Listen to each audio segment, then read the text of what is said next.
శర్వానంద్ కృతి Shetty combination లో తెరకెక్కిన movie మనమే. శ్రీరామ్ ఆదిత్య డైరెక్షన్ లో రిలీజ్ అయిన ఈ సినిమా హిట్ మెట్టెక్కిందా, గాడి తప్పిందా? అసలు టాక్ ఏంటి? ఫ్యామిలీ డ్రామాతో యూత్ ని ఆకట్టుకునే ఐడియా ఎంతవరకు వర్కౌట్ అయింది? Take a look. కృతి శెట్టికి వరుసగా 4 ఫ్లాపులు పడటంతో మనమే మూవీ చాలా క్రూషియల్ గా మారింది. శర్వానంద్ తో పాటు దర్శకుడు శ్రీరామ్ ఆదిత్యకు కూడా మనమే ప్రాజెక్టు చాలా ఇంపార్టెంట్. అందుకే ఈ కాంబినేషన్ ఏదో సెన్సేషన్ చేస్తుందనేంత అంచనాలతోనే వచ్చింది. మనమే కథలోకి వెళ్తే హీరో ఫ్రెండ్ అనురాగ్ అతని భార్య చనిపోవడంతో వాళ్ల కొడుకు అనాథ అవుతాడు.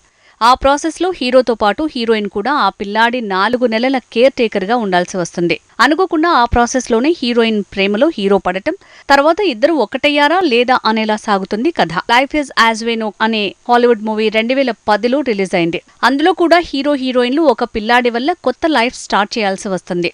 దానికిది కాపీ అంటూ రిలీజ్ కి ముందు కామెంట్లు వచ్చిన ప్రేరణ అనేలాగే కథ కదిలిస్తోందంటున్నారు. మనమే మూవీలో శర్వా ప్లే బాయ్ లా కనిపించాడు. పాత్రలో పాతుకుపోయాడు. మెచ్యూర్డ్ అమ్మాయిగా కృతి కనిపించింది. ఇద్దరికీ నటన పరంగా బానే మార్కులు పడ్డాయి. హేషం మ్యూజిక్ మరీ అంత మ్యాజిక్ చేయకున్నా పర్లేదనిపిస్తోందంటున్నారు. మనమే కథ కొత్తగా లేదు, కథనంలో కొత్తదనం ఉందనే పరిస్థితి లేదు. శర్వా కృతి కాంబోలో కెమిస్ట్రీ ఉన్నట్టే కనిపిస్తుంది. కానీ స్లో నరేషన్ కొంప ముంచిందంటున్నారు. ఓవరాల్ గా శ్రీరామ్ ఆదిత్య ఈసారి కూడా గట్టెక్కడం కష్టమే అనేస్తున్నారు.